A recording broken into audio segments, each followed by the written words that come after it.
In this video, we will discuss about circular motion.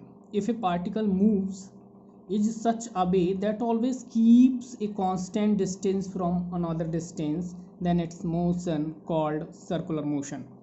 Condition क्या है circular motion की? Condition for circular motion two types.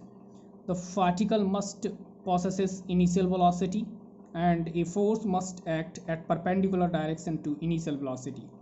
ठीक है, कोई भी पार्टिकल है वो एक जो डिस्टेंस होती है, ठीक है, ये डिस्टेंस चाहे डिस्टेंस यहाँ लें चाहे आप यहाँ देखें या यहाँ देखें, इसकी जो सेंटर से डिस्टेंस होगी वो क्या रहेगी? कांस्टेंट रहेगी। ठीक है, और डिस्टेंस कांस्टेंट रहती है इस तरह से, तो मोशन जो करता है वो हमारा कैसा मोशन होगा? सर्कुलर मोशन होगा। ठीक है, अब सर्कुलर मोशन में ये वेलोसिटी है। ठीक है, अब सर्कुलर मोशन कर रहा है सपोज दैट कोई ऑब्जेक्ट, तो ये एंगल होगा उसका 90 और सेंटर की ओर एक फोर्स वर्क करता है जो सेंट्रीपिटल फोर्स कहलाएगा। ठीक है, सेंट्रीपिटल फोर्स कहलाएगा। तो यूनिफॉर्म सर्कुलर मोशन क्या है? when a point object लेंगे is moving on a circular path with a constant speed, then the motion of object is said to be a uniform circular motion. कैसा motion होगा? कोई point object है, move कर रहा है circular path पर with a constant speed से, तो उसका मोशन कैसा कहलाएगा?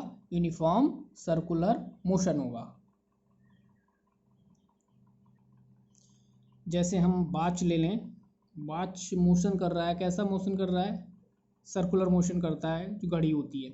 तो वेरिएबल हैं कुछ सर्कुलर मोशन के, वो कौन कौन से? तो टाइम पीरियड है। The time period is defined as the time taken by the object to complete one revolution of its circular path. ठीक है, it is denoted by T, और इसका यूनिट क्या होता है? Second.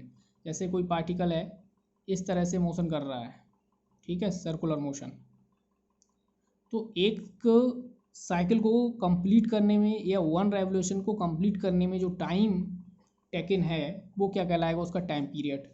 Frequency, the number of revolution complete bye the object on it's circular path in a unit time, मतलब 1 second में या एक यूनिट टाइम में जो किए गए रेवोल्यूशन है, नंबर ऑफ रेवोल्यूशन है, वो इसकी क्या कहलाएगी? फ्रीक्वेंसी कहलाती है। ठीक है, फ्रीक्वेंसी को हम डिनोट करते हैं न्यू से। किससे करते हैं? न्यू। हालांकि कुछ बुक्स में एफ से भी करते हैं और स्मॉल एन से भी करते हैं। ठीक है, तो फ्रीक्वेंसी को डिनोट करते हैं न्यू से, और इसकी यूनिट क्या होती है फ्रीक्वेंसी की? वो होती है हर्ट्ज। ठीक है, अब रिलेशन क्या होता है between new and T? New मतलब फ्रीक्वेंसी और टाइम पीरियड में एक रिलेशन होता है। न्यू इक्वल फार्मूला होता है 1/t। क्या फार्मूला होता है? Nu equal 1/t।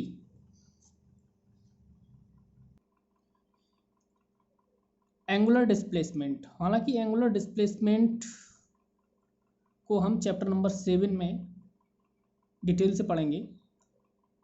The angle described by the particle moving on circular path with respect to fix point called centre called angular displacement. It is denoted by theta. कोई particle है suppose that यहाँ से ये particle है और इस तरह से क्या कर रहा है? सर्कुलर मोशन में है। पहले पोजीशन P1 पे था, उसके बाद P2 पे पहुंच गया, तो इसने ये डिस्टेंस कितनी कवर की?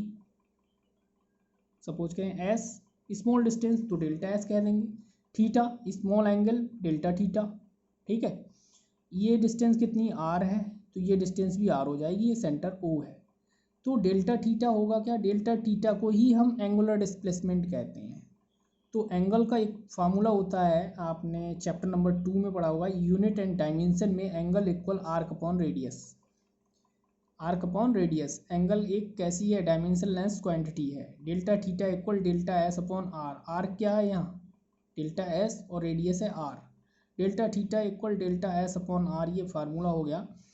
अगर एंगल की टर्म में लिखेंगे तो थीटा और एस अपॉन आर।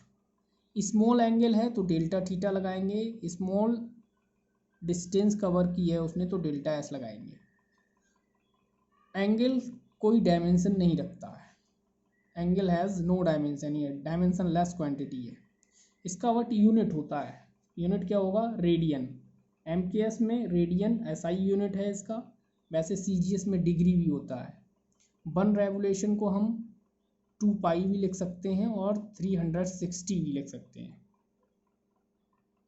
जब कोई ऑब्जेक्ट सर्कुलर मोशन करता है तो एक एंगल ज़रूर बनाता है। जैसे सपोज दैट यहाँ इस तरह से ये पार्टिकल है, सर्कुलर मोशन में है, तो यहाँ से ये एक एंगल बन रहा है, ठीक है। तो ये वेलोसिटी करेगा, उस वेलोसिटी को हम एंगुलर वेलोसिटी कहेंगे, ठीक है।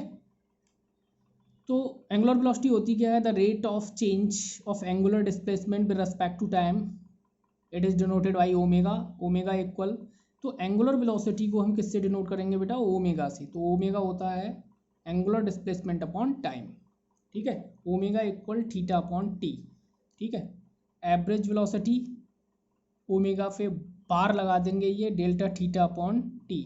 आप ये लर्न करेंगे, you omega equal delta theta upon T. ये क्या है? एंगुलर वेलोसिटी है, ये एंगुलर डिस्प्लेसमेंट है और ये टाइम है, ठीक है।